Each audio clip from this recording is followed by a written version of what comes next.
Hello, and welcome to the third Simbad ED Podcast. I'm Corv'iin. I'm the Simbad community manager. As always, I'm always here. We are joined today by Leavism, and we have two special guests today, so we have a very full podcast. First guest, why don't you go ahead and introduce yourself? Hi, I'm Toasty. I'm a guy. What's up, Toasty? And our last guest, why don't you introduce yourself as well? Hi, I'm Waterlubber. I'm special. My mommy says so. Wonderful. Everybody's special. So what's up, guys? How are you guys doing today? Good. I have to go a lot of light years to get back to the bubble, but oh well. That's what happens. Race the grind. That's what happens when you explore. What were you doing outside the bubble? Yeah. What? What were you doing outside the bubble, Lubber? I was scanning neutron stars, but then I realized that I have a life and I can't scan 2,000 neutron stars. Oh, yeah. So I decided to go home. Yeah, you Get good. God damn. Get good. Don't have a life. Get good. How about you? How about you, Toasty? What have you been up to in game? At the moment, I've been farming donation missions to get a feral Corvette. Working up for the How much, fall harvest there, buddy? How much what, sorry? How many credits does it cost? How many donation credits does it cost to get the Corvette? 9 million. It can. I'm kidding, I don't know. Yeah, it can go from 800 to 9 million. Yeah, it took Seriously? me 13 million. It took me 13 million to get up to Vice Admiral. I mean, Rear Admiral. That's not It bad. took Toasty. It took Smidget 10 million. That's very affordable. Yeah, it's donating. Man, I was just listing out a number just to guess, just to be ironic, but damn. Yeah. It's not. It's a lot. affordable until you actually get the thing. Well, the Corvette itself isn't that expensive of a ship, but the outfitting I've heard is just ridiculous because the Class 8, just internal compartments. So And you I got could the cutter with two Class 8s. No, Here. my bad. Oh, the Go ahead. cutter. There's no Class 8s in the Corvette. There should be. Mistake. In before the beluga liner has it. Or the Panther Clipper. I really want to see what that thing looks like. I'm expecting like the pimp ship, essentially. It's just like leopard I'm print. expecting to see a big red brick with the cockpit in front. That's it. Like a Perfect big- size for With the mail multiple slot. thrusts. So a Type 10.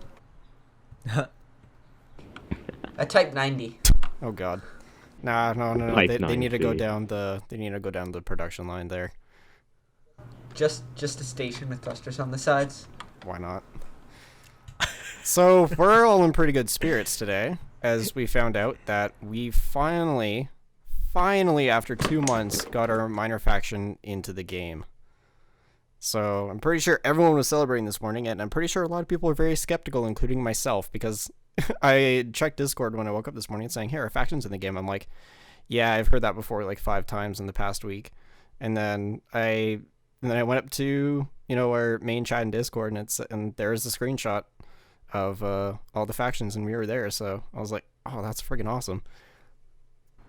Yeah, that screenshot was my wake-up call. I was actually sleeping, and I heard Smidget's notifications. So I woke up to a pretty pleasant morning. Yeah, I'm really happy because now I have a reason to play Elite Dangerous 18 hours a day again. So where are you currently in game? I know you went on an exploration trip. I'm still out there. Okay, listen. So I started this exploration trip technically about a month and a half ago. I got 5K outside of the bubble, and then I just left Elite Dangerous to play a bunch of other games just so I don't get burnt out. And just the past 3 days, I actually started coming back and just started pushing a little bit further out on my trip. So I'm about 8K away from the bubble. I'm not going to return until I hit my goal because I don't want to turn around at this point. So, but I mean, with how much that influence works in the game, I'm pretty sure by the time I get back, it's going to be very close to taking control of the system that we were put into. So I'll be able to help out for that before I have to leave again for like the entire summer. Perfect. Yeah, now we just have to worry about getting a stable ground in our system, and then it's just downhill from, like, just a smooth ride from there. Yeah, I'm excited because everyone that we've been getting into the clan, we were like, yeah, we're trying to get our minor faction in the game, and it seemed like something that was never going to happen, and then now it's finally here. And like just even today, I was checking our roster list for the Discord server, and it was awesome to see pretty much everyone that was online playing Elite Dangerous again. Yeah, that was fun. I saw this morning a bunch of people that haven't been active, and they got on because our manufacturing was in. I think a lot of people are just kind of just not really being active like you'd say, but they were just waiting for something interesting to happen. Like even that exploration trip that we went on out to the neutron fields, just I think we started out with like 6 people, but 2 of them went back and stuff like that. But even that brought a lot of people back to the faction, got things going around, and now that we have the minor in, we're pretty much ready to start actually acting as a real faction, other than just hey guys, look at this funny screenshot. Yeah, yeah, basically, yeah. No, the clan basically turned into hey, check out Reddit. This Reddit link for about 2 months, essentially. So 9gag. Oh, dude, get the hell out with 9gag. Seriously. Go fund Yeah, yourself. It became more of just a group and less of a faction. Unlike people like AA or SDC, when they have a goal, we didn't have anything to do, so it was less of a. Since we're mostly varied in the people that are here, explorers, PvPers, all that, all 9 yards, we kind of are spread out, and we needed something to bring us back together, I think. Yeah, no, And just because that we're put into the game now, I'm actually trying to, I shouldn't say rush through my exploration trip, but I'm definitely trying to make the trip go a little faster, that's for sure. Yeah, well, hopefully that I can be back soon, even though I'm still probably about 20 or 30 light years, 20 or 30 kilolight years, I wish it was that low, out from the bubble. But recently I've heard that the Distant Worlds team had finally made it to Beagle Point, which is cool for them at least. Yeah, so I want to talk about this because I got called out on it before we started the podcast. So the last time we recorded a podcast, which is 2 weeks ago, we recorded these bi-weekly. We said that the Distant Worlds expedition was nearing Beagle Point, like they were less than 10k light years. At no point did we say that they actually landed at Beagle Point. However, some people that were on the expedition already had, just because they could get ahead of the fleet and get there first. Because, you know, some people have like certain amount of days or hours to play, so they just try to get ahead so that they could at least catch up to when the rest of the fleet would get there. But according to the Distant Worlds actual website, they started arriving very early Monday-ish morning in North America, and then people are still arriving today, and I'm pretty sure it's going to last about a week or so that people are still arriving and having a party. Should be fun. We should see a lot of screenshots and celebration videos. oh, you'll see screenshots and gifs of them taking off too. Yeah. Yay. I'm just waiting for some sort of event to pop up from this, because over 1,000 players took part on this expedition. They have to do something to return it back. It would be way too weird just to be like, okay, we're here. Good job, guys. See you later. And then everyone goes their separate ways. That's a little strange to me. I think there's going to be something that comes. On the most recent episode of Educating Ed, they announced that there is a decal coming out. So it's not very much, but still it's something. Relevant to exploration and the whole exploration community, a couple of the things somebody recently did was they found out that they rammed a cutter into Achenar 3 and didn't take out the shields. And the other thing that was going on is only about maybe a third to half of the crew, maybe even less, depending on what you count is no longer participating, made it there. Probably about 25% actually brought their ships all the way out to Beagle Point. A lot of them dropped out. I saw one guy who was trying to do canyon racing in the middle of nowhere, probably about, who knows, 30,000 light years out, and crashed his ship and boosted it into the grounds and died. So, That would hurt. feel sorry for all the people who dropped out. Hats off to them. Yeah. Well, I mean, like, again, just even the fact that this was not a frontier development event. This was a community event that was spawned by the community and that over 1,000 people took part in. Like, that is just an accomplishment on its own. Doesn't matter how many people made it there, how they made it there, and what ships. Just the fact that 1,000 community members have participated at one point or another is pretty freaking spectacular for the Elite Dangerous community. Yeah, something like that is something you rarely see, even with the community goals that Frontier is kind of trying to force through. They never had a turnout that big. The biggest turnout, I think, was LHS 447 had a pretty huge turnout in terms of community goals, not girls. Someone's on his mind. Hello. Yeah. Freudian slip. But the community really pulled together on this one, and I'd love to see more things coming from them that aren't just limited to exploration, but whole new things. I mean, obviously the STC is trying to do bad things, but we could do a lot together as a community. Maybe some of the research with meta alloys even we're doing pretty well on, even though that's mostly Frontier driven. Players have been doing research on their own and even discovered Morse code in the artifacts themselves. Yeah, I remember hearing about that. But it's also kind of one of those things where I think, and I said this on the last podcast, the Distant Worlds Expedition, I'm pretty sure it's going to be a yearly event, because this one was the year after the first person to actually make it out to Beagle Point and name it Beagle Point was out there, so a part of me thinks it's going to be a yearly expedition. Oh, most definitely it's going to be a yearly thing, because especially with the turnout that it had this year. Yeah. I'd imagine that we'll be seeing more from the team. And considering how much press it's gotten in the community, just from us, who would actually go on the second Distant Worlds expedition? I know I would. Depends on the time that the trip starts. If our standing as a group and as a minor faction is stable, I'd probably go, just for the heck of it. But I probably would have stayed out of the neutron field a little earlier, but the minor faction kind of surprised me. So I figured it was coming soon, and I started heading back, and I'm kind of glad I did, other than going even further out.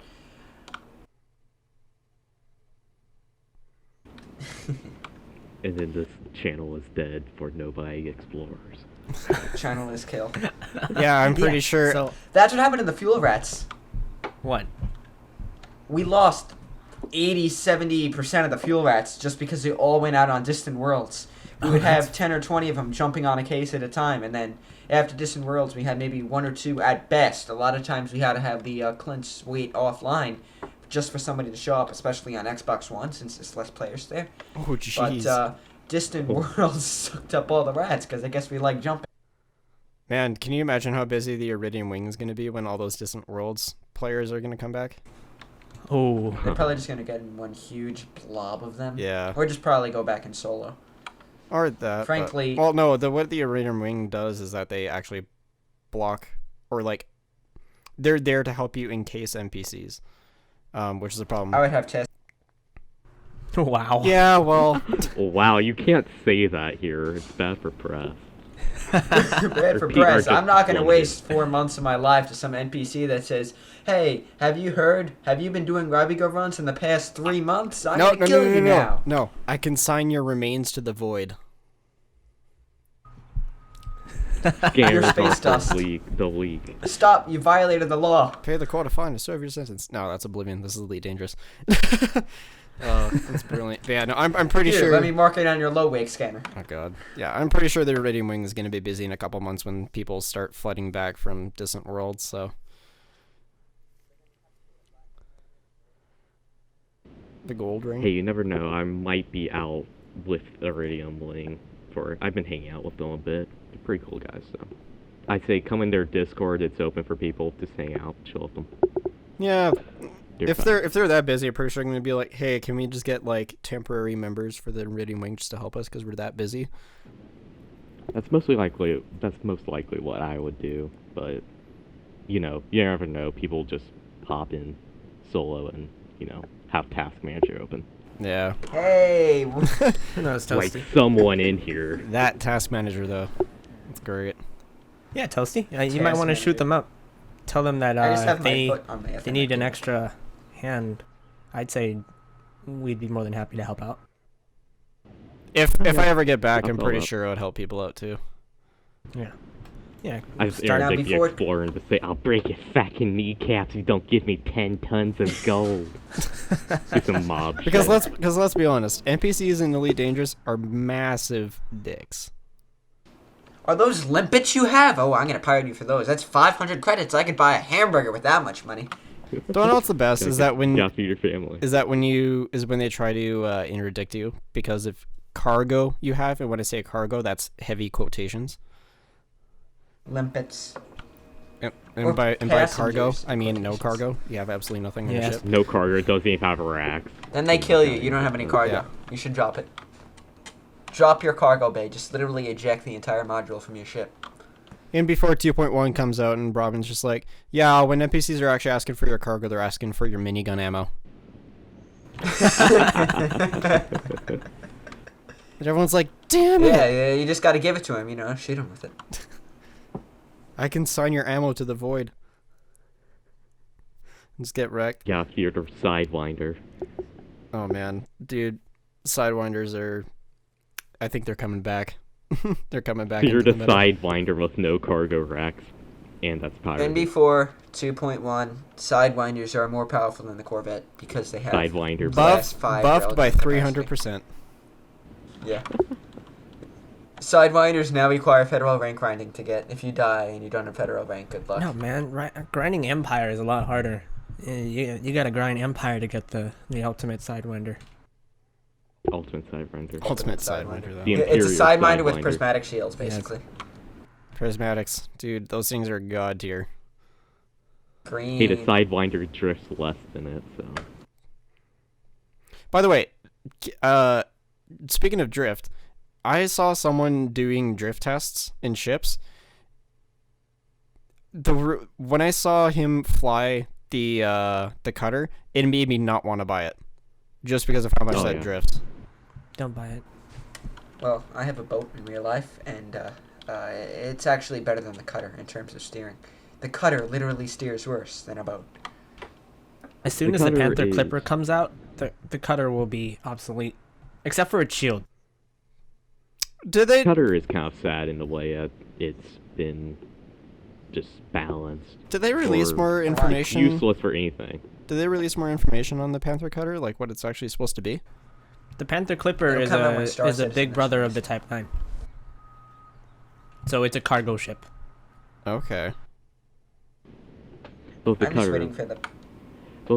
the only thing that's useful besides trading is maybe PvP because people fear it because they don't want to spend 5 minutes breaking it, just laying it with railguns.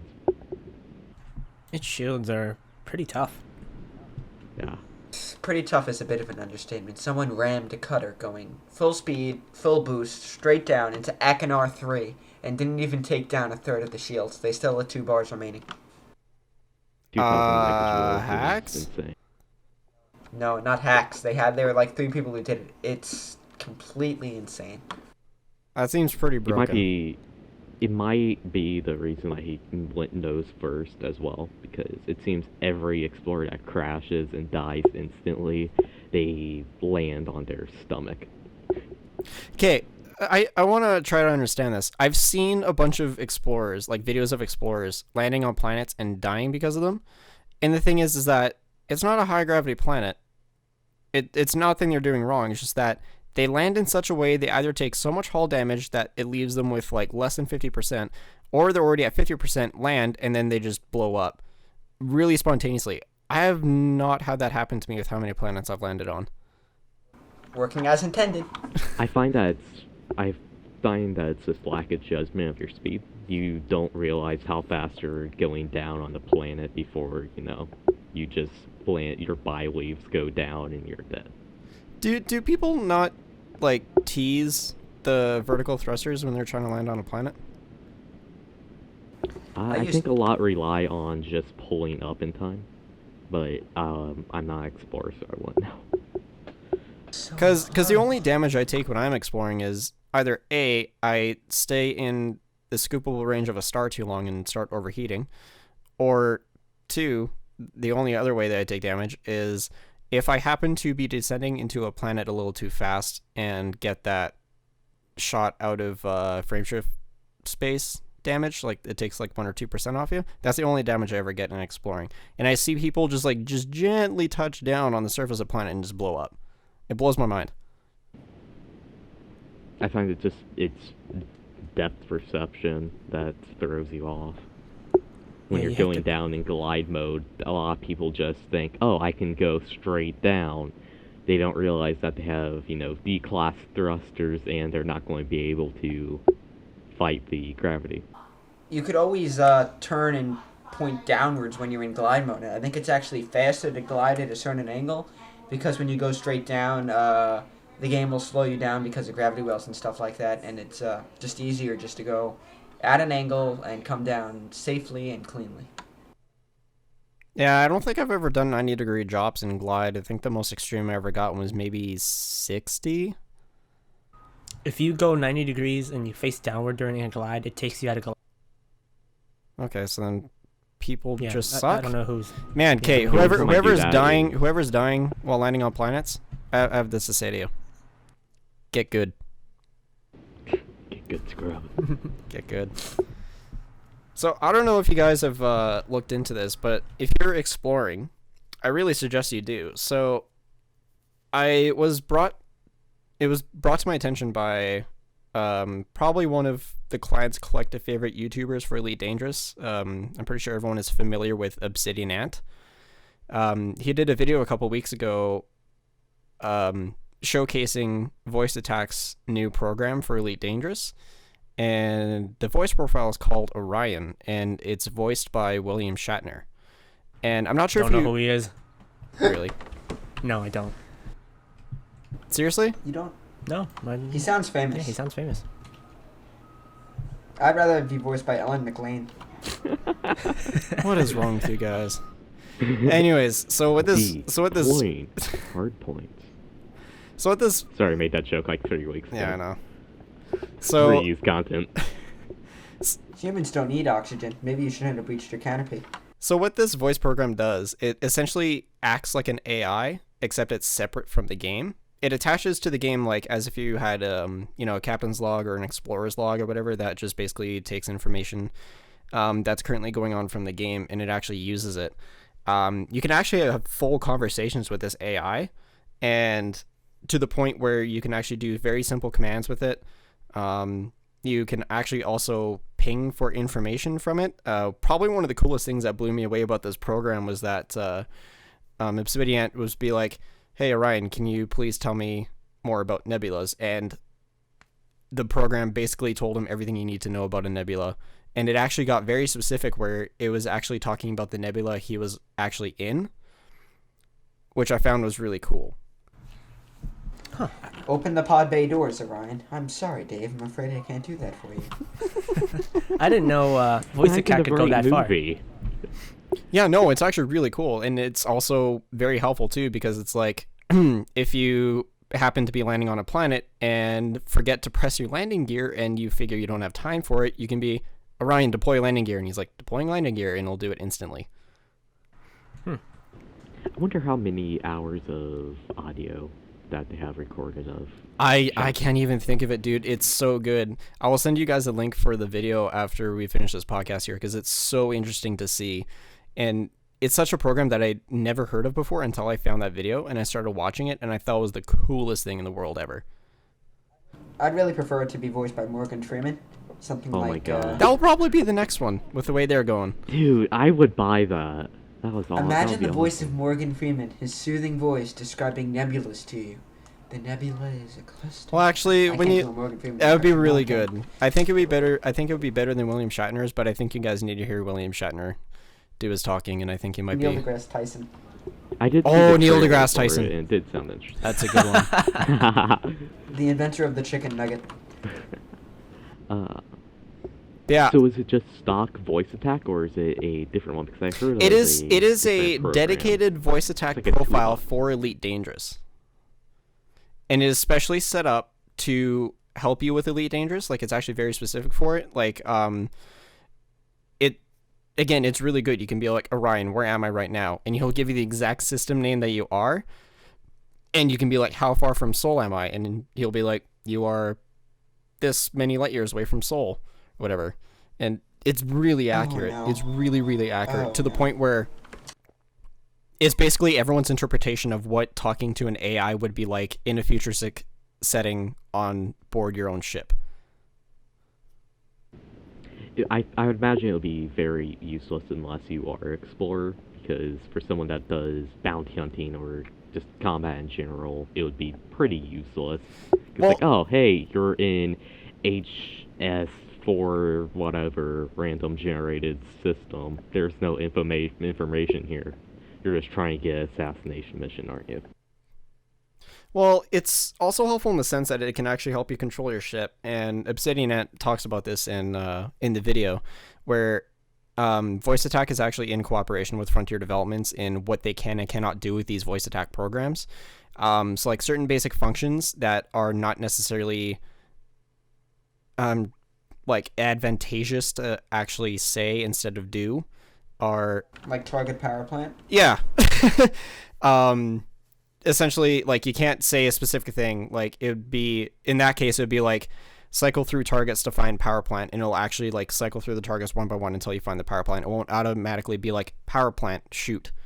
Like, just basic functions like turn on lights, turn off lights, Winging. landing gear, deploy hardpoints, like, just really basic stuff that just help you not press one button if you're that lazy. That's essentially what the program does outside of actually being a portable Wiktionary for space. It would be really useful if there was someone playing on a controller. You know, you can't fit all the controls, like all the buttons on a controller, so voice attack would come in very handy. That I did not think about, and that would actually be a very perfect use for it. Yeah. Let me elaborate on something at the thing I just said. Yep. I mean, it would be useless in a PvP scenario, because that's the only thing I do. It would be useless in that scenario because lots of people find that voice attack is slow on registering what you said, so you can't just say deploy hard points or all that, because it'll take too long. Besides, it'll take longer than pressing the buttons. Well, it might just be Obsidian Ant's setup or something that makes the delay less, but it seemed like the longest delay ever between him saying a command and Orion actually responding was less than a second. Then again, they probably have this on some point of setup very close to their servers or with the server cache right there. So don't expect that kind of results in regular. Yeah, well, I mean, by the time that we do the next podcast, I'm pretty sure I'm going to actually try this out, and I'll be able to give an accurate, I shouldn't say review, but just feedback of how it works. Of course, anyone listening to this podcast or participating in this podcast can also look into it as well and say their piece, but I for sure, by the time that we record the next podcast, will have fiddled with this program a little bit, because it just, to me, even if the response time is slow and it's not something that would be super advantageous to have in Elite Dangerous, I still think it's going to be pretty cool. But It's more of a novelty value. yeah, I could agree with that. But yeah, I just think it's a really cool program, and it kind of blew me away with some of the commands you could tell it to do, and I'm pretty sure that what Obsidian Ant displayed is not everything that it can do, considering how much work actually goes into voice attack programs built for Elite Dangerous, so... I actually, before this podcast, did not know that Voice Attack was partnered with Elite Dangerous. I thought it was a program that you could just use something like auto hotkey, and you could say, if I say the word shoot the pirates to death, it'll push these keys in such an order to do something. I did not know it was integrated with the game. If you have that, you should make the most ridiculous voice command. Just be like, Open the pod bay doors. shoot the prom queen will be landing gear or something. I don't know. I don't know, man. Just The eagle will land soon. the weirdest command for the weirdest thing that doesn't make sense. That's something you should do. Probably something I would do too. So Of course, It Corv'iin. seems like a more noveltized, I guess that's a word. Yeah. I just made it up. Just macro, because, again, I'm going to use for a scenario of PvP. If you said, divert power to weapons, it would take time to it'd take longer for it to hit the buttons virtually No, than I think- just hitting four times. Yeah, I think a big part of this is that it improves the immersion. Yeah, I think Definitely. it's an immersion tool for sure. Oh yeah. Well, it's great if you're exploring, but if you're doing combat of any sort, it's kind of useless. But that's my 2 cents. Yeah, I'll no, fight that's you fair. with voice attack. 1v1 me. Voice attack I'll only attack you battle. with my voice. Yeah, I'll That'd be 1v1 hilarious. you with voice attack only. That's called verbal abuse. Oh man, but it's also one of those things where it's like, even though I'm a self-indulged astrologist, there is a lot I know about spatial science and cosmology, but there are a lot of stuff that sometimes I don't remember or want to know about, and most of that time it's either with stars or planets. So I can target a planet and be like, Orion, please tell me about my selected target, and it would register what you're actually targeting and be like, That's an Earth-like. You should scan it. yeah, what are you doing? Scan that bitch. That's like 8K. A lot more than 80K, I'll tell you that. It's like maybe 50,000. That's a lot. That's like maybe a millionth of a Rabio run. Yeah, but it's also like, again, you can also target stars and it's be like, this is a M sequence star. M sequence is da da da da, and it'll tell you everything about it, and you'd be like, oh, that's actually really cool. It helps you learn. It's definitely an immersion tool for sure. But the one thing, a couple of things I wanted to say about this thing. I'm not sure how Frontier feels about like limiting some of the action to the program, because that's getting into a whole range of stuff like slowing down, or like the aim assist on controllers kind of thing that you see in console games and stuff like that. That tries to balance out players, but really doesn't, because you could get some stuff for pretty cheap that could always let you win, and even mouse and keyboard PvPers use for its accuracy. Although I use a joystick myself.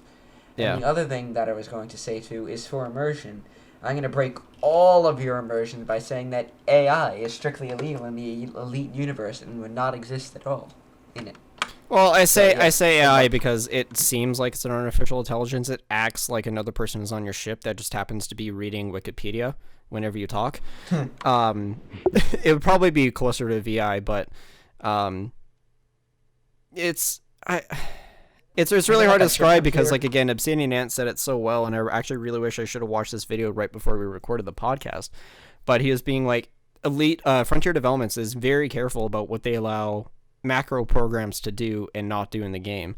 And the fact that Voice Attack is working in cooperation with Frontier Developments in what they are doing with the programs and what they can't do with the programs is basically limiting so that you don't get that disconnect where sometimes a voice might actually out-trump person who is doing everything manually. Well, I've never really done PvP beyond a couple of sparring matches with Leavism, but in reality, the whole game, until they fix combat lagging and all that whole slew. I don't combat lag, I do NPC log, because really I don't care.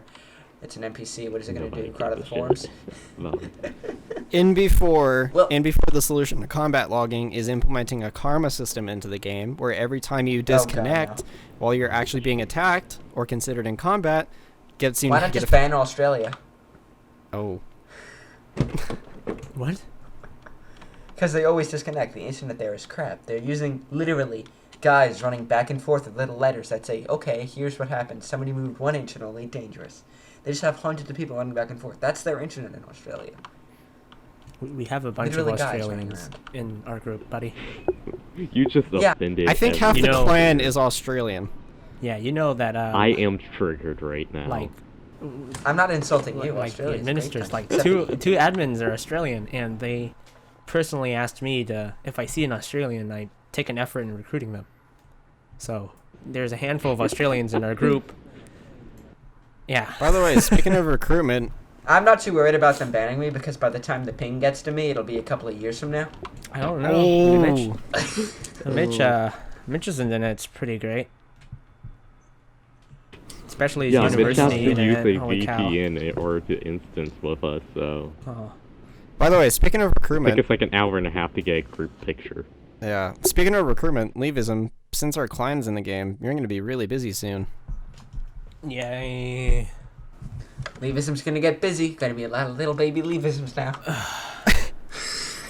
Time to blockade And- insert and- system name And here. listen, Leavism, you're not the only one sighing, because as community manager, I have to manage the community that you bring into this clan. Yay. So, yeah, I'm definitely going to be having a lot more overwhelming You should presence. be in charge of the player roster. What am I doing it? You're bringing As a people in. professional slacker, I'm just gonna. I'm laugh at you just guys making and sure you're all everyone's doing all this happy work. and getting ideas from people that they want to see. That's what I'm going to do. I'm going to Okay. be popping in and out of everyone's channels and stalking them. Okay. What? I'm kidding. Like a Maybe. Simbad Jared Fogle. I would like to see Simbad join SDC. Can we do that? No.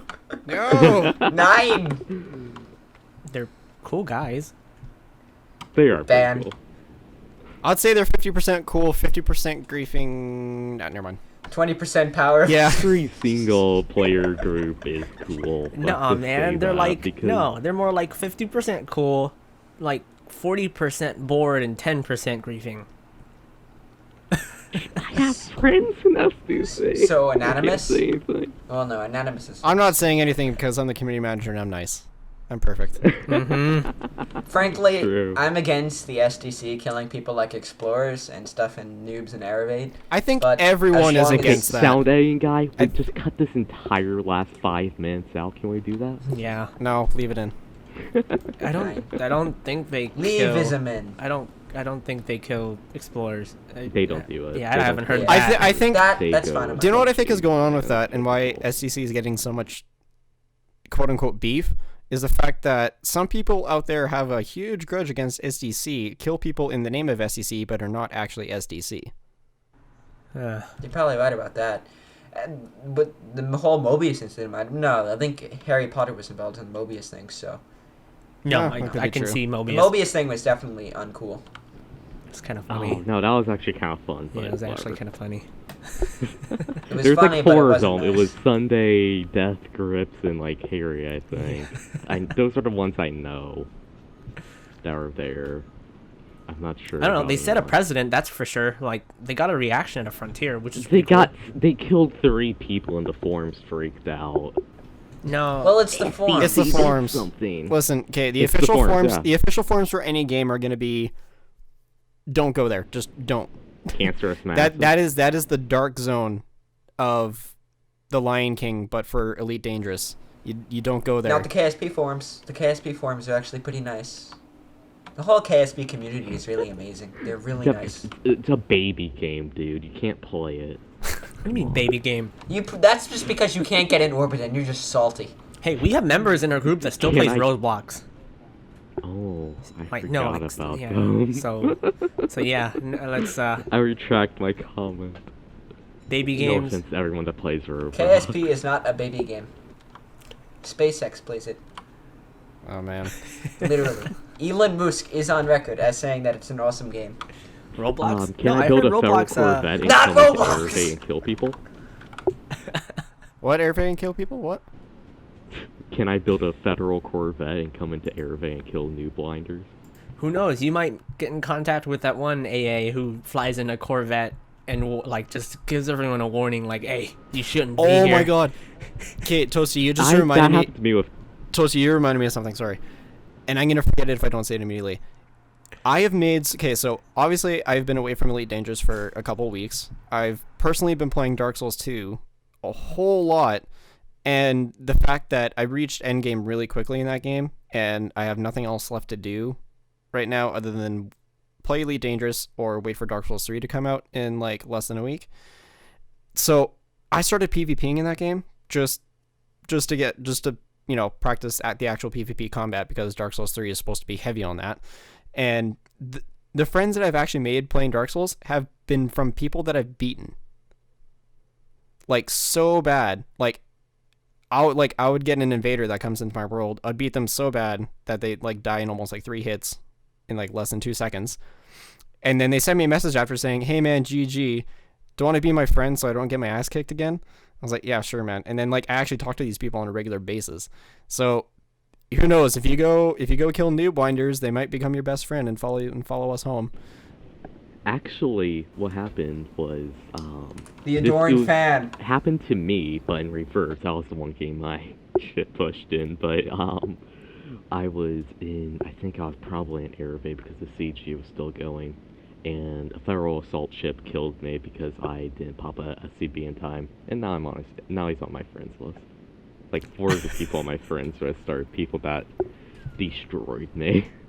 The penalty in death in this game really isn't enough to make it anything worth more. I mean, the only times that I could see it when it's not something really useful is when you're just doing it to explorers and stuff like that.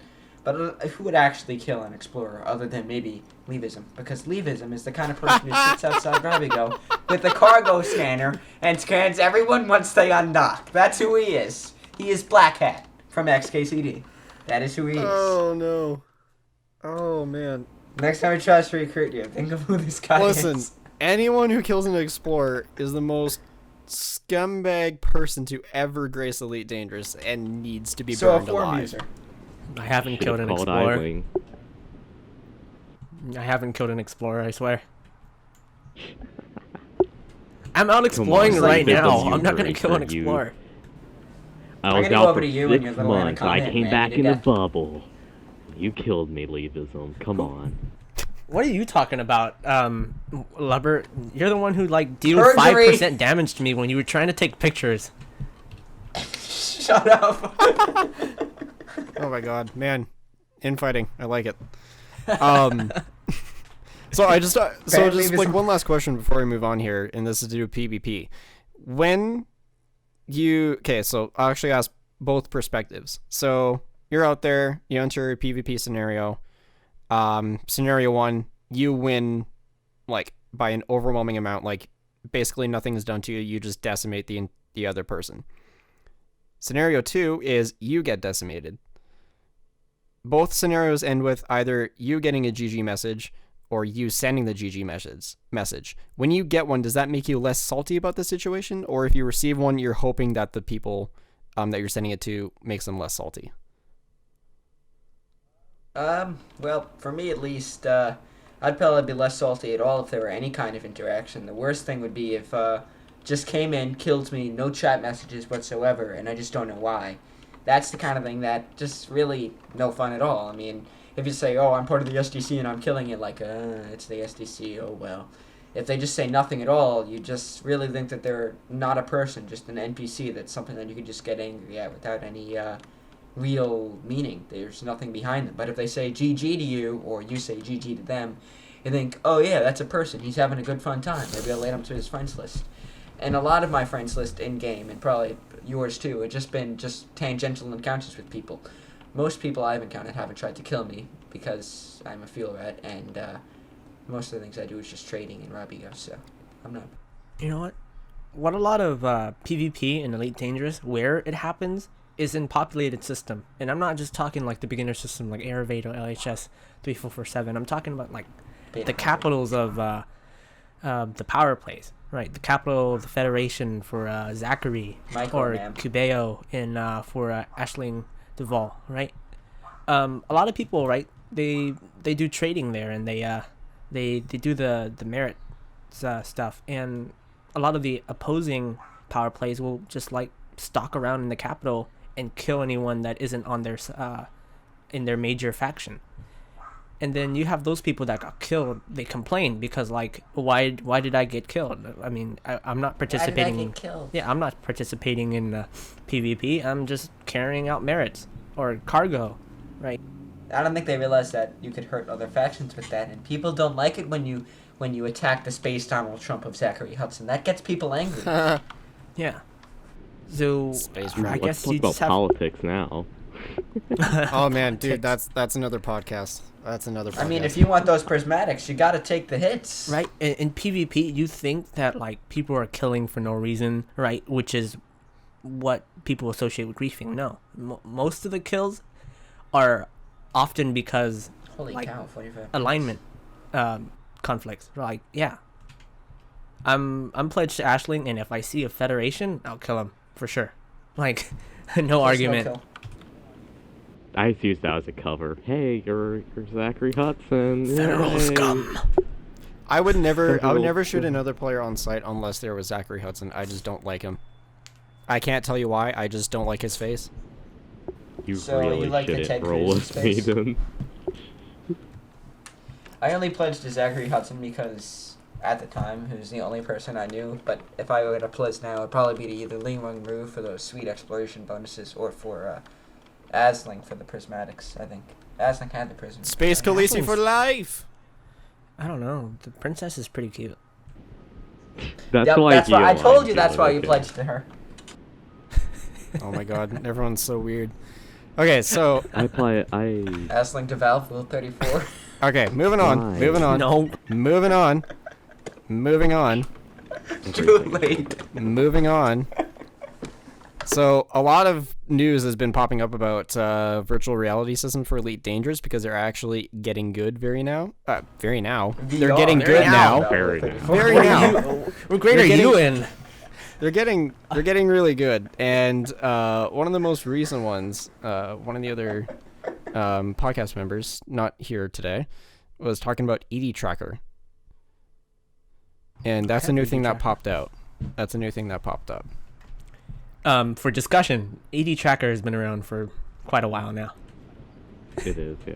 EDDB things? No. Something like that. I have ED Tracker. ED Tracker is basically a EI gyroscope. by head tracking. Yeah, a gyroscope on your head. Oh, it's like Track IR. No, it's not like Track IR. Well, it does the same job, but in a different way. Track IR, you got those lasers that track movement. Yeah. ED Tracker is like basically putting a gyroscope on your head. So So which- with that, oh. it would be more Very It accurate. just spins you around in circles. It would be more accurate for cheaper than Tracker IR.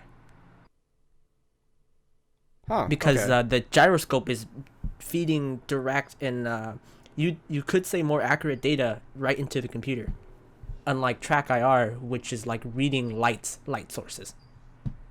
From your It's not an webcam. accelerometer. It does the same job, but one could do it cheaper and better for the money that you pay. Is it open, kind of like FreeSync or like open source, or is it proprietary like Track IR is? ED Tracker is open source, and yeah. Nice. I'm pretty sure people that actually work on it are gated with certain things they can do to it, obviously. I mean, Oh yeah, limitations. they have a do-it-yourself kit. Like I made mine. Yeah, How much it's does it cost? $12. $25 if you don't Oh. count the soldering iron. Oh, I already have all that stuff, and I have plenty of electronics equipment around since I'm a ham. I Yeah, could just- totally do that. Yeah, just look it Just up. send me You the can- link afterwards, please. Okay. Hey, Lubber, it sounds like you were scavenging in the division a little too long. No, I don't have the division. I just don't have a life. That's great. I'm so glad I got that joke in there. It's so good. So are you guys a fan of VR? Would you ever do it if you had the opportunity? Dude, yeah, if I had the money. Motion sickness. And the fact that it costs more than I ever will make in my lifetime, probably. Don't want to know what actually causes motion sickness for VR? Bad F3S, FOV, The SRV. acceleration lag. Yeah, no, the acceleration lag. Like if you turn your head and the screen doesn't register it until like just a slight delay, it messes with your head and you start getting sick from it. Wonderful. Like reading in a... Well, I'm pretty good with motion Basically, sickness. your computer but- is trash. Yeah.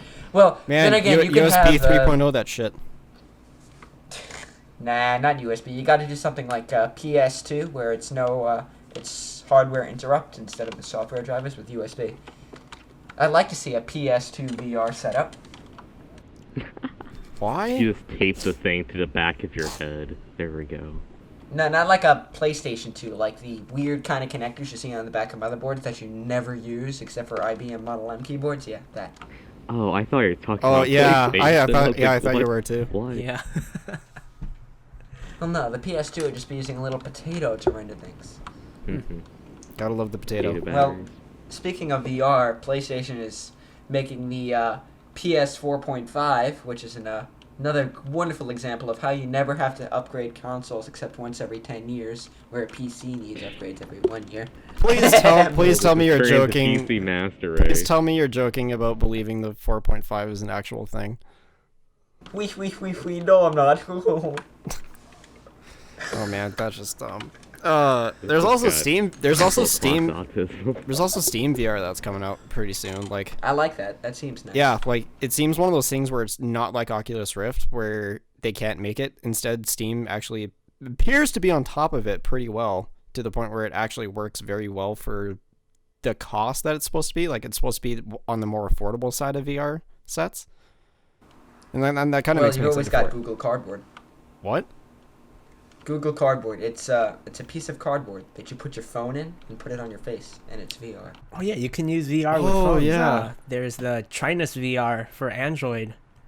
I don't know why you'd do VR gaming with your phone, but Yeah, it's like, it's hey it's a guys, check thing. it out. I got a cardboard box on my face. It's totally VR. Well, then again, Google Glass. Hey guys, check it out. I'm a hipster. Don't know what's funny? Google Glass was around for like 3 months and it just died immediately. That's because it was stupid. I know. It was horrible. The virtual It had a boy good died. concept, and then when it came out, people were like, oh, no, this is, no. Like No, communism. because it's not like Whoa. It's not like how people expect it. It wasn't like, oh, you have this like glass thing, and it was poop. It had a camera taped to glasses. Yeah, you're supposed to control it with your eye. It worked. So does it like shoot lasers into your eye, and depending on how quickly it burns, you could tell if you want to click on something or not? I think the real reason it died is because if you see someone with a camera on their face, even if they're not recording, you're obviously not going to appreciate them. And frankly, who wants to be seen carrying around Google Glass? That either shows that you have far too much money and have no idea how to spend it, like a gold Apple Watch, or the fact that you're a complete hipster and you want to be all the coolest or whatever. And there's a difference between the Google Glass kind of hipsters and the people who are just like normal humans. People who don't wear cameras on their face. Yeah, I don't know. The Google Glass fad that was around for such a short time is just dumb. Like, it had a really cool concept, and I can understand why people got behind it, but when it came out, it was just like nothing what people wanted out of it. It's ahead of its time. Yeah, Probably. yeah, I could agree with that. It was probably something that was ahead of its time. It was just like cell phone mobile data, like back in 2007 when most people had phones, or like just getting phones, and when data was a huge thing. It's just like, it was slow as shit.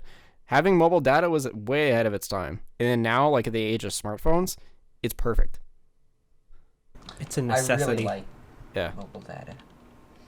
And actually, some of the mobile data ISPs are better than current internet service providers. And a lot of That countries blows have my huge mind. Why monopolies. is that possible? It seems like dedicated ISPs should be better than mobile service providers for phones, but mobile service providers they for are, phones but- have better internet than the actual ISPs. Yeah, and you think in 3302 we'd be able to like voice comms with other commanders without having that dumbass static in the background, right? Leavism, you're still in character. Okay, hang on. You're in the Matrix. Wake up, Neo. Okay, I have a small beef with the in-game voice comms. I have a small ham with the in-game voice comms. Get on my level with beef. Anyways, why does it do that freaking stupid astronaut sound effect whenever you toggle the comm? And why They does don't it? have And enough why does it? Cool. but they just say it's working as intended. And why does it muffle your voice by like 25% of the actual volume that your mic is picking it up at? Because it's cool. Working as intended. Because it's cool for the first 5 minutes you use it. And then you realize you I can't get hear better anyone quality, over the you actual can't game. I have a ham radio sitting next to me. It's like a CB radio. It sounds better than the in-game voice comms in the year 3302. They really, Well, it might really need to work It on might it. be another thing is server lag to cover. I up. think their servers are So just too it's like, crap to oh, handle the it's- voice. God sounds choppy, but you know. it's meant to do that. Oh, I We have to see. filter it. Lower their standards so that people don't expect much from voice comms. They want us to move away from voice comms. I think that they just can't handle the server lag, and they just put the filter over to distract you from the fact that their servers are crap. I mean, it's a P2P game, and the servers are still down half the time. The two things P2P cooked. The two things they can do to Breaking fix the Bad voice comms: one, actually use the input volume that your mic is picking yourself up at instead of muffling it by like 75%. And the second thing they can do is change that annoying activation deactivation sound to an actual radio activation and deactivation sound. Not a There is none. Those don't exist. it's annoying as shit. There's... Because I'd really like to Again, use it in-game voice sounds comms. cool. It's so immersive. It's really cool. Except the fact that you can't hear anyone if you're actually doing anything in the game other than not moving. The most inactivation, deactivation sound would just be a really quick click like that. That's all it would sound like. Just a simple tap on the mic, just relays and stuff clicking. But there is no sounds on actual real radios.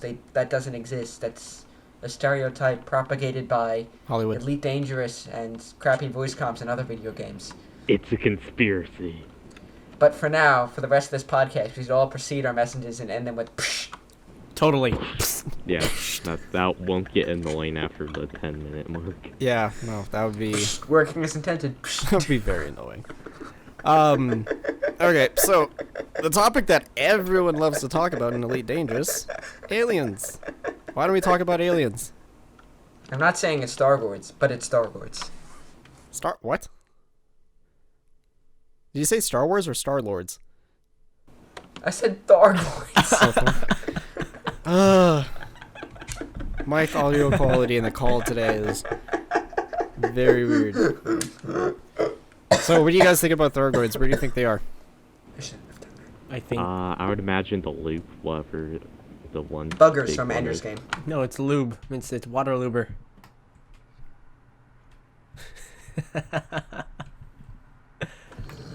So, I don't appreciate that. so we're lubing water?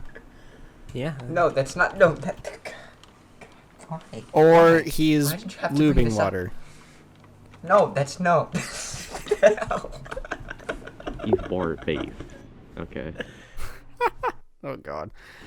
No, it's. Yes, we just get you on this wouldn't get it. topic. Stop doing the noise before you talk. Hey, psht, it's. Stop it. Stop it. Psht, what's wrong? Oh, my God. Okay, anyways, getting back on topic. Psht.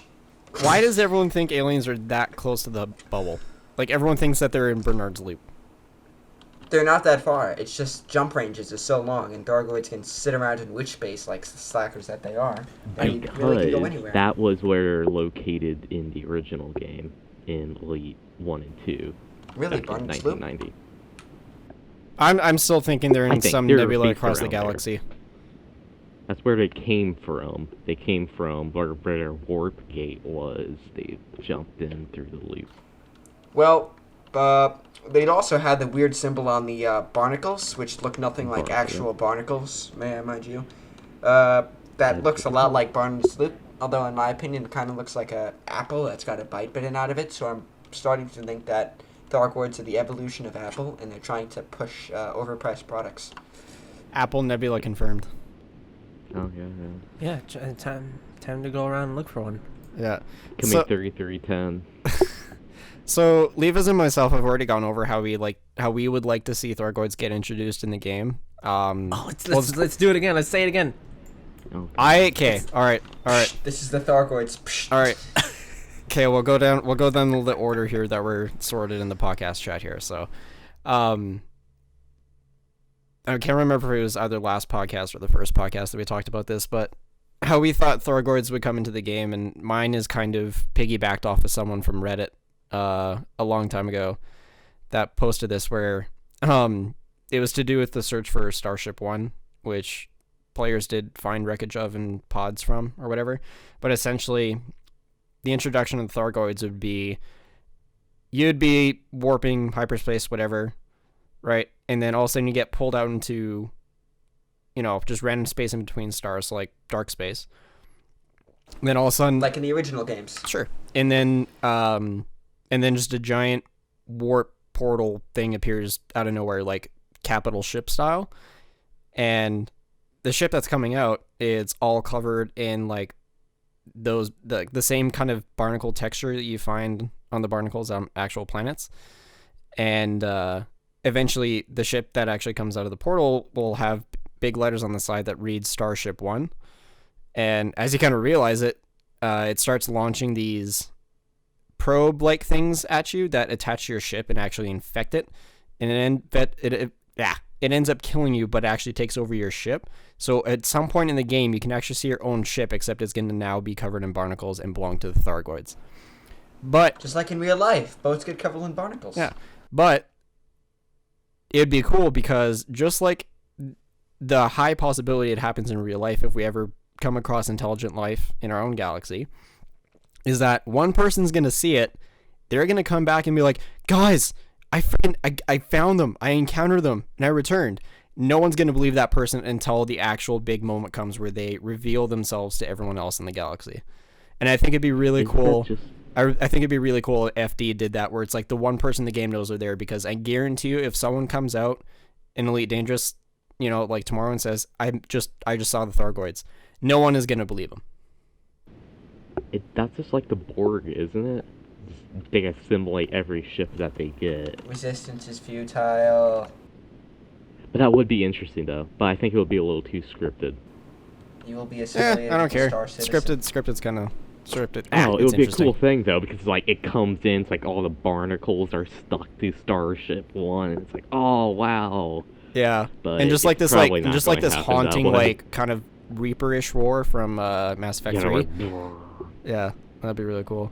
All right, Leavism, you're up. I would see something. No, I'd actually like to see that attempt where one person gets pulled out by Thargoids, and it's their job to convince the entire community that that's exactly what happened.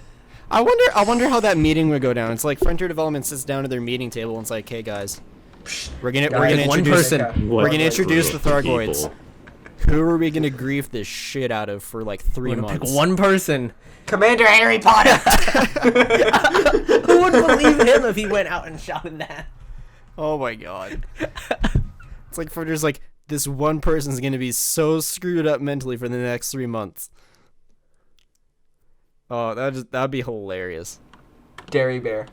They could just take screenshots or video it, couldn't they?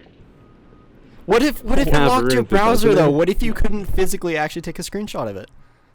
No, like even then, That's what if like that one person that you they can't chose? do that. No, like what if that one person they chose didn't have that kind of software? How would they know that? They would have to wiretap. Exactly. It would just be luck. Do it to 3 or 4 And actually, to be fair, if you're that one person that got pulled out of space and saw alien version of Starship One come out of a capital ship warp, you would the first thing in your mind would be, I need to get the fuck out of here, not I need to take 10 screenshots of this before I die. Heck no, none of us have any interest for self-preservation. We're gonna take a ton of screenshots. It's like, just picture this reality, but like 2,000 years in the future. We're out there. We finally find aliens. The person that actually sees the aliens like, oh man, I'm gonna get front page on Space Reddit. I gotta take a bunch of selfies. People are going to be like this. Oh wow, Thargoid. Now I'm going to take 5 screenshots. Yeah, and then Reddit, then die, then pay my 4K rebuy. We're gonna all use the Orion voice attack just to say, take 3,000 screenshots. I found a gas giant, guys. Look how rare this is. And it's just like, it's like you get back and it's just like, man, that looks like it looks like it's so photoshopped. Like, what are you doing? Dude, come on, you're trying that to green gas giant. Try harder. Get good at Photoshop. My idea for Thargoids is they should look, first of all, they should look really photoshopped. Like, they should have really weird borders around them and stuff like that. Second of all, when they jump in, they should have the names of the SDC crew. So you'll get a convicted by Thargoid named Commander Harry Potter. And then they'll say SDC quotes, except they'll have Pssht at the front of every single one of them. And after that, the Thargoids will abduct you. And then you'd be playing a little mini-game where it's alien isolation, basically. And all the aliens have the name tag above them of Commander Harry Potter. So, as you're going on, you see the name tags of everyone like this, and you're like, oh no, it's the SDC, what's up with their ships? And you post them on Reddit, and you get downvoted because I think you're just another person complaining about how Mobius isn't OP enough, and they should have a Mobius drive in your ship that instantly engages, also called the Ethernet cable. And we have another... And then you'll post it to the forums, and everyone will complain because, oh no, it's an SDC member, we gotta ban them before somebody knows that they exist and complains about them. Because you all know the forum mods are probably sick and tired of being sick and tired by now, just like Bernie Sanders. And finally, when you finally see the Thargoids, they have photoshopped onto their faces our political candidates. Wonderful. So no one's gonna believe you because it's a Donald Trump Thargoid. They're gonna move your post to Eat Daggerous instead of Elite Dangerous, and you're gonna get banned and ridiculed. That's one. And do it to everyone at once. Dude, That's one dank so they're gonna be meme. so confused. You talk a that they're lot not gonna about take it. SDC, don't you? Dude, Lubber, you're one savage motherfucker. That's all I'm gonna But say. Leavism would just make the Thargoid scan you when you're doing Robbie-Go runs, and Yeah, totally scan. scan. Oh. I'm pretty sure Leavism's version of having Thargoids introduced is gonna be the one person who saw the Thargoids has evidence from like 10k outside the bubble, and Leavism's just gonna kill him because he is an explorer returning. Oh, come on! I don't kill explorers. I only scan people That's who what they do always say Robbie-Go. right before they kill them. I had to get that in there. I love you, Leavism. Aw. Midget sorry, I would be the mistook one. you He loves for a you so Robbie-Go much he runner. can't pronounce your name. Aw. I'm talking too fast. Leavism. That's the problem. Leviasm. Leavism. Toasty. Levi. Waterlubber. Corv'iin. Hey, so Toasty, Toasty. how do you think Thoragords are gonna It's come into the game? Toasty. Toasty? Toasty. Okay, Toasty, how are Thoragords gonna come into the game? Who? We have the Thargoids. 1 second. Alright. 1, your second's Yeah, up. do your seconds up. No, Come on. We've lost him to you the know how it's gonna go Thargoids. down. Someone, Gotta go. Be right back. it's going to happen. Then like 40 people are going to make mock-ups of it, and then a bunch of people just got a bunch of karma and they're just farming it. Or, well, let me actually do this seriously. I imagine it's going to come out of the loop, right? But it's not going to be this. I wouldn't imagine if they put so much time into all this, and then they would be like, "Oh, Thargoids now you gotta discover it." It's probably going to be one of those things. It's going to be there. It's going to be this big deal, or it's going to be nothing. And it's going to be a new enemy type. It's either going to be super huge or just failure. Well, the Thoragords are supposed to be insectoids, so I mean, like, they're not going to be like god tier size. They're probably going to be. They're probably not. They're probably not going to be. Let's just put it this way: they're not going to be bigger than an SRV, probably. Oh yeah, but their ships are pretty big though. Because they're compensating I for think something. it would be. It's hard to tell how would they implement it, but still, I think it would be. You'll know when they're implemented, because it's not going to be this hidden thing. It's going to be. No, because someone's going to decompile the game files and find them before they actually finish implementing them. Well, people didn't do that with They didn't do that with the Barnacles either. As in, when Barnacles came out, nobody was like, "Oh yeah, I knew this one." Yeah, no one knew they were failed. out there until Frontier's like, "Hey, they're actually out there. Go find them." And then like 5 days later, they were like, "Hey, found one." That's Well- what they're going to do. It's probably going to be like, "Hey, Thargoids are here." Then everybody goes out. "Oh, hey, I found Thargoids." No, man, Actually, it's gonna I have be to- Frontier put- I would love to see them not say anything about it and just see how long it takes the community to find it. Yeah, no, Because because there's been a lot of Easter eggs in games that yeah, happened with. yeah, I have to agree. Like the actual way, I'm pretty sure they're gonna be implemented because we obviously said how we'd like them to be implemented, but realistically, the way that they've been doing it right now is that they've been kind of hinting at weird happenings just by Galnet news articles. The one that caught a lot of people's attention was that one Diamondback Explorer by Obsidian Orbital in Maya. I'm pretty sure we're going to see a lot more articles like that, and then eventually someone's going to be like, "Oh shit, Thargoids, yo, what's up?" And then Frontier's going to be like, "They're here." Exactly.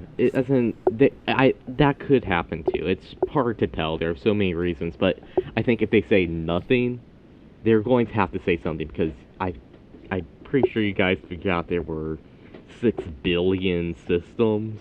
Yeah. 400. Oh wait, And they can 400 billion Yeah. systems. Yeah, I think some so. ridiculous Any number. one, just one has Thargoids in it. It Well, will I take think a they're bit. probably going to have it so the Thargoids they'll have all the code in place. And once a player finds a system and actually witnesses something related to Thargoids, it'll spawn them in that system and have them there for a few days. And if nobody says anything about it, they're going to move it to another system and so on and so forth until Hey, someone no, if finds you them. want to be realistic, we're gonna have Frontier implement Thargoids into the game, but like have a spelling error, like they'll call it No, they're Tharpoids going to or be something, implemented, and whenever you encounter They're them, gonna call they're it gonna spin Tharpoids or around in something. circles. and then they're gonna wonder like, wait, why hasn't anyone encountered the Thargoids yet? Thagboids. Thargoids, the scanner. The Thyboids. Okay, no wait. There's one dude at Frontier Developments. His job title is Thargoid Master. He is literally at his computer. He has like a block of code that he has on his clipboard, and he's about to press Control V at any time when one person gets to this spot in the game. Then all of a sudden you just be like, oh, this motherfucker just did it. And then he just presses paste, and then all of a sudden Thargoids. How much would he get paid? It's like, this guy's going to do nothing. He probably gets Absolutely paid more than nothing. you. He probably gets paid more. He probably gets paid more than everyone. Let's be honest. For 5 years, he's going on the It's David clock Robin for 10 himself. hours. He's on the clock for 10 hours, getting paid, say, minimum wage. He's just sitting there at his computer, doing nothing. How would that work? I don't know. Listen, there's just like that one person. That's There's what just the that rest of one the player league that got developers really do. close to that point, and he's like, "Oh, is he gonna do it? Is he gonna do it? Nope. Oh, okay, no more Thargoids. All right, we're just gonna wait a little while then." I think what's going to happen is they're going to implement Thargoids, and they're going to be really buggy. They're just going to spin around in circles when you look at them. They're going to interdict you instantly at stars and then jump away. They're going to start saying things like, stop, you've violated the law, it's the adoring fan, stuff like that. Oh, please no. And once they say, why are the Thargoids doing this, they're going to say, working as intended, and we're all going to have to change our meta and our lore just to fit the Thargoids. Okay, so I have to ask you guys two questions because they just popped up into my mind. Do you think the actual introduction of Thargoids is going to be something epic, or is it going to be something very subtle and then just all of a sudden, holy shit, they're here? I'd rather the latter. I'm going to bet lame, because it's going to be, something's going to happen, then they're here, and then it's like, oh, they're here. It's going to be some Galnet news article, and no one's going to notice for a week because no one reads Galnet. I read Galnet. Yep. What the hell are you on about? Local expansion report. These are 10 of the 2,346 systems that have expansion going on. It's real useful. All right, second question. When Thargoids actually arrive, do you think that they're going to be on par with our technology, just above our technology, or they're going to be so advanced that we can't do anything against them? What's the point if they're so advanced we can't do anything against them? Steal their ships. Okay. Or- You wait till Space Lake. We're gonna have Or Space there's going to be X community Computer. events that actually spawn where you can actually do something against Thargoids eventually. Is it going to be super effective? No, but you would be able to beat them. And then that's how you Are get they their like technology to super improve. cap ships then? Just like you need to Charizard have is 40 flamethrower. players It's just super laying effective. into them to kill them. I think that Thargoids are going to be a lot like the buggers from, what do you call it? What's that book? Ender's Game. Huggers from Alien. No. Ender's Game, there's a species very similar to the Thargoids. Yeah, And, I know what you're if talking you haven't about. read the book, if you're listening to the podcast, basically there's an alien species that invades Earth, and we go to invade them back a few years later after we have more advanced technology. Spoiled Ender's Game for me, I think. No, there's a lot more that's very spoiler-esque that I'm not even going to go to because it's very spoilerish. Oh, remember that one time? No. Hey, do you remember Remember that that one time one with time that that one Snake guy killed that did that one Dumbledore? thing?